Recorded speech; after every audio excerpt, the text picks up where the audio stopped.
Hi, welcome back. In this video I will show you how to edit Pro Light Filter in Lightroom mobile app. Here are example photo, before and after using this filter.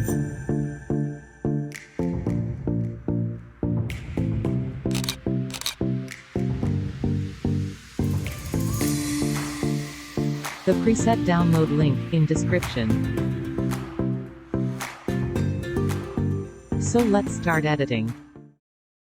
Before watching the video, please subscribe our channel for more content and like the video.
Thank you for watching this video, and don't forget subscribe and like.